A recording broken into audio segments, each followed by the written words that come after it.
Sigurado at malakas na supply ng tubig sa East Zone. Ito ang magandang balita ng Manila Water para sa mga kliyente nito sa pamamagitan ng mas maraming proyekto at mas maraming infrastructure investments ngayong taon. Nagbabalik si Catherine Landicho para sa balita. Tiniyak ng Manila Water Company Incorporation ang tuloy-tuloy na supply ng tubig sa East Zone ng Metro Manila sa pamamagitan ng mas pinalakas na mga proyekto at pamumuhunan para sa infrastruktura.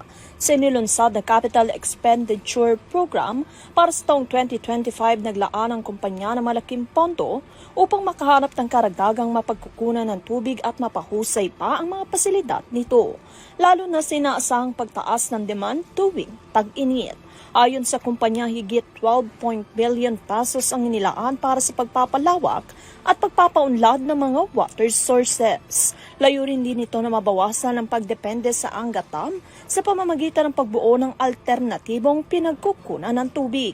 Kabilang sa mga pangunahing proyekto ang pagpapatuloy ng Wawa Water Supply System, kabilang ang Wawa Kaysakat Facilities, Kaliwak Wawa Common Facilities at Phase 1 ng Wawa Pasig Treatment Plant. Inaasahang makakatulong mga ito upang matugunan ang pangmatagalang pangangailangan sa tubig sa Metro Manila at sa mga karatig lugar. Dagdag pa rito, pinalakas din ang iba pang pasilidad tulad na lamang ng East Bay at Calawis upang higit pang mapalawak ang pinagkukunan ng tubig at matiyak ang sapat na supply sa panahon ng mataas na konsumo. Sa kasalukuyan, bukod sa anggatam, kumukuha rin ng Manila Water ng tubig mula sa Laguna de Bay sa pamamagitan ng Cardona at East Bay Water Supply System. Samantala, ang Calawis Water Treatment ay nakapagsusupply ng hindi bababa sa 80 milyong litro ng tubig kada araw.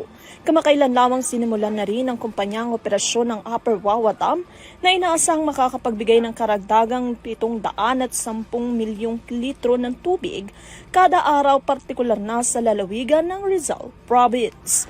Sa kabuuan, binibigyan diin ng programa ng Manila Water ang pagpapalakas ng seguridad sa supply ng tubig at kakayang makasabay sa malaking populasyon na tinatayang nasa 7.8 million, pati na rin ang pagharap sa hamon dulot ng climate change at patuloy na urbanisasyon.